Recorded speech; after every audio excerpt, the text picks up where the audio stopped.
Hello, hello! Welcome back to One to Show Event Summaries. Today we'll be covering Emu's first focus, Smile of a Dreamer. The event ran on the JP server from February 28th through March 8th, 2021. The commissioned song is Once Upon a Dream. Since we just had an Emu Mix focus 2 events ago, I don't really have much to say in this intro. These early focuses kind of feel like a speedrun, don't they? There's plenty of longer events on the horizon, so let's just enjoy the silly fun times while we can. Now, on with the show. After rehearsal one night, Mr. Mascot comes to inform Emu that her brothers will be returning home earlier than usual. Emu seems happy about it, but in a way that looks a little forced. This prompts One to Show to ask Emu about her family. Well, we already know that her family runs the Phoenix Group, aka the entirety of Phoenix Wonderland.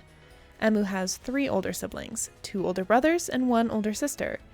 Her sister is a college student, but her brothers are the president of Phoenix Wonderland and the marketing director, respectively. Her father manages all of the companies overall and oversees holistic operations. Since her older brothers aren't around that much, One to Show says they'll clean up and let Emu go home early to be with her family. Whoa, oh my god! The Otori family is so important that they all get models right off the bat.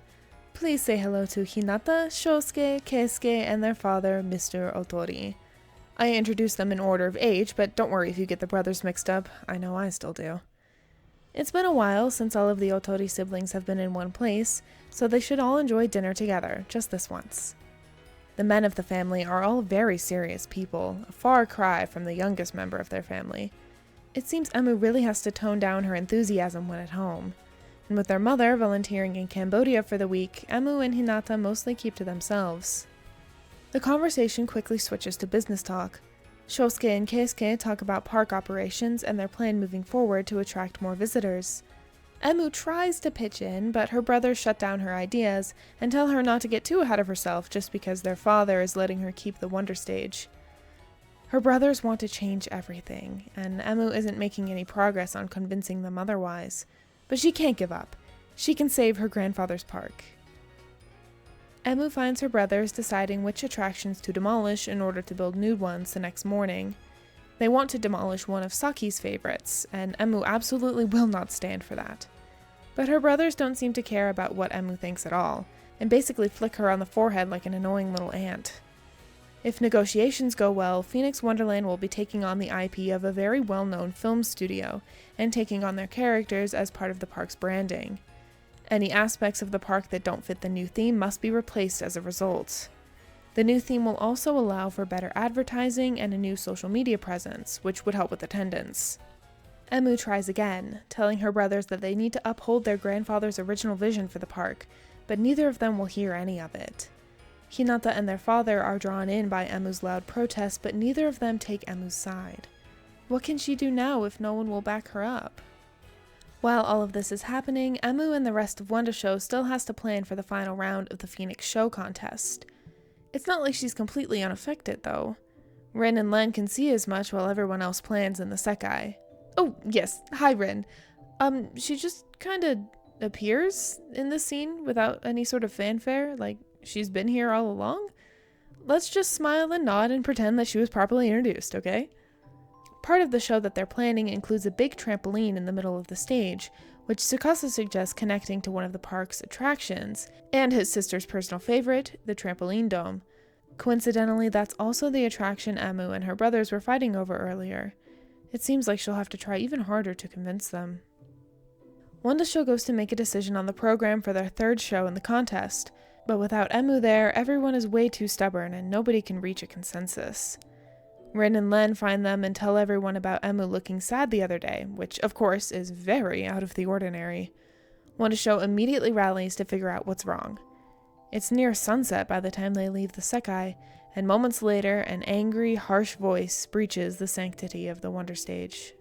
Emu and Shosuke are arguing near the main entrance of the park. The negotiations were just about to be solidified before Emu jumped in, and her older brothers are getting increasingly frustrated with her stubbornness to adhere to their grandfather's wishes. The rest of One to Show goes to intervene as soon as they see Emu being torn down by her own family. Shosuke immediately starts insulting the Wonder Stage and its troupe. If only these idiots hadn't stepped in and saved that piece of junk, then they'd be rid of it for good. Of course, the members of Wonder Show aren't going to take that sort of slander lying down. Rui even gives Shosuke the old Woody YMX special. ご安心ください。妹さんはその点、実に優れた人物です。誰もが叶わないと手放した夢すら、見続けることができる。そんな人物です。ですから、これ以上俺たちの仲間を侮辱するのは、やめていただきたい。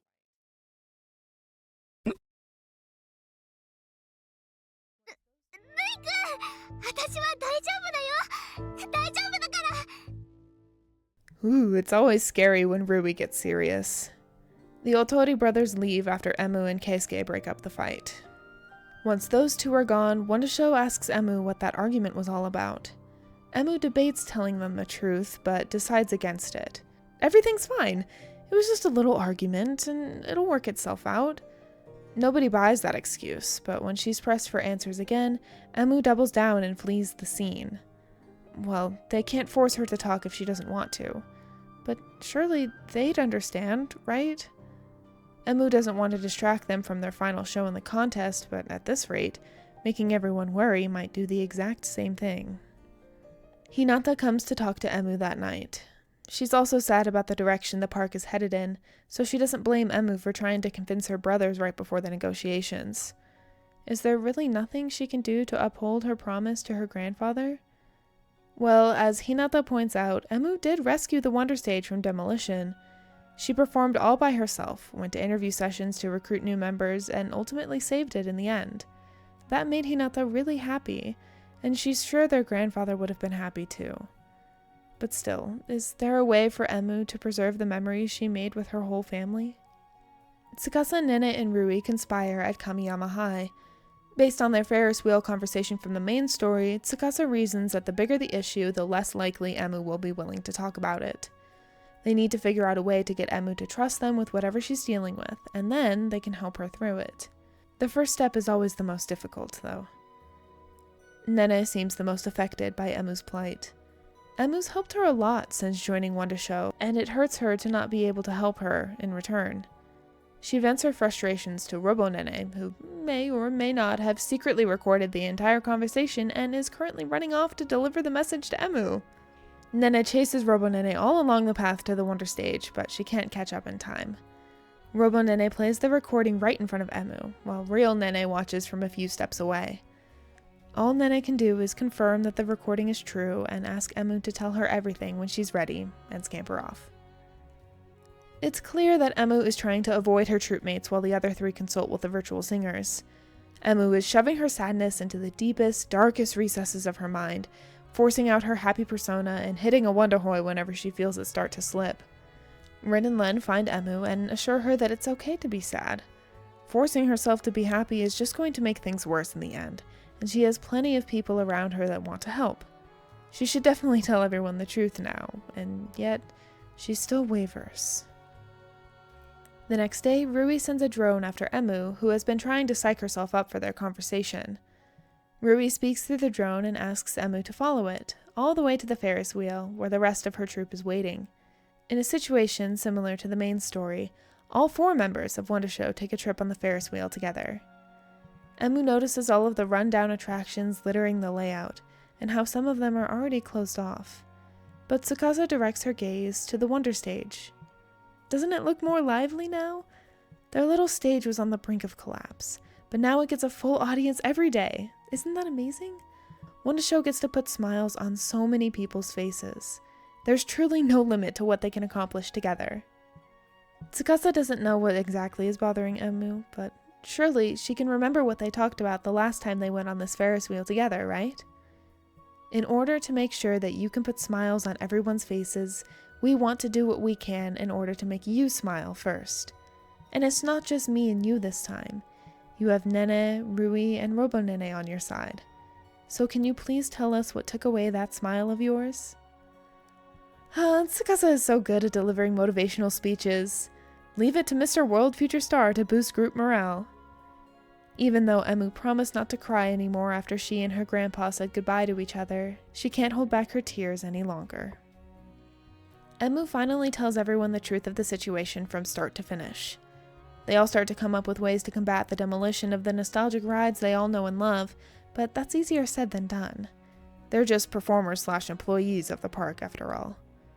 Despite all of that, it seems like Rui has an idea. One that will solve all of their problems.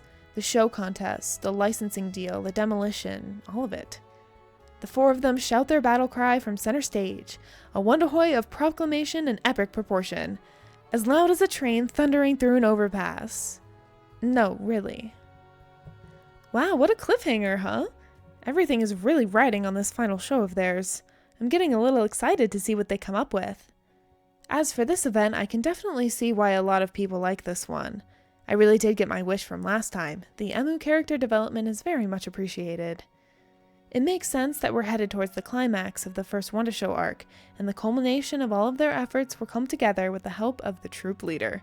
Our one and only world future star returns in his very first focus event, Wonder Magical Showtime. I'll see you then.